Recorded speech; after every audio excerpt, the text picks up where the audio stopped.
Bismillahirrahmanirrahim. Dear students, Assalamu alaikum. Today I am going to discuss the very first lecture of second term.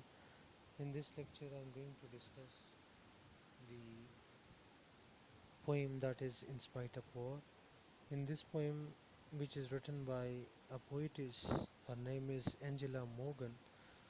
Her birth name was Nina Lillian Morgan. She was born closer to 1875 in Yazoo County at the state of Mississippi in America. She recalls her childhood memories when she lived in Washington DC. So she remembers those childhood nostalgic memories in her works, in her, you can say, writings.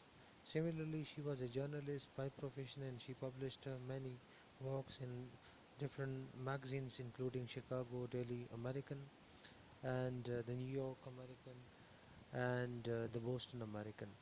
Morgan was a prolific and a very great writer because she wrote in many capacities including poetry, novel and short stories.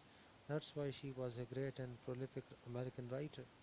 She was also elected as a poet laureate by the National Federation of Women Club in 1936. And finally, after a prolific and a great career, literary career, she died on 24 January 1957 in New York City. So, dear students, this is the background. This is the brief introduction of the poetess. Now, let's come to the main idea of this poem.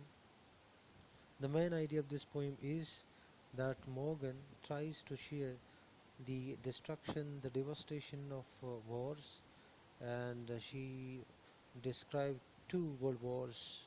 She is keeping two world wars in her mind when she wrote this poem. So she says this thing that different horrible and very bad things are happening all around, but there is one thing that is called nature which is not disturbed by the horrendous brutality and destructions of these wars. So she says this thing that life in life you will see sufferings and miseries and trouble, but at the same time the life will go on. So that's why she says this thing that instead of focusing on the negativity, on the destructions, on the horrendous brutality in our life, we should focus on beauty and positivity and the positive aspects of life. And this is the way to live in this world positively and to live in this world in a productive way.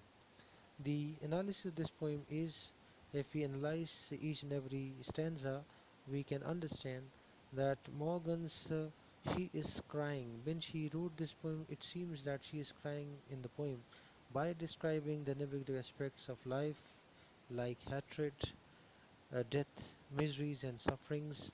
But at the same time, in these sufferings, she also gave us a sense of positivity, a sense of hope, and a sense of optimism. So there is a energy in dear students of positivity in the poem.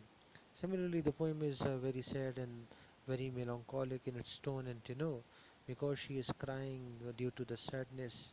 She kept the overall background of the two wars in her mind, but she wrote the poem in such a way that she want to create or she want to embed a kind of hope, a kind of optimism in us. And this optimism, it can be inculcated whenever you will read the poems or this poem of the poet. So she says this thing that despite all these terrible things happening all around, the lives will go on, but we should focus to the positive aspects of life rather focusing on the negativities of life. Similarly, there are terrible nightmares, there are death and miseries, but at the same time we cannot say this thing that all these things are negative.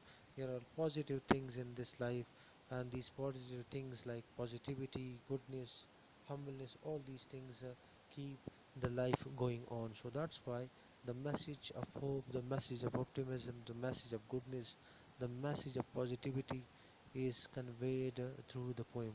Dear students, this is the analysis of this poem.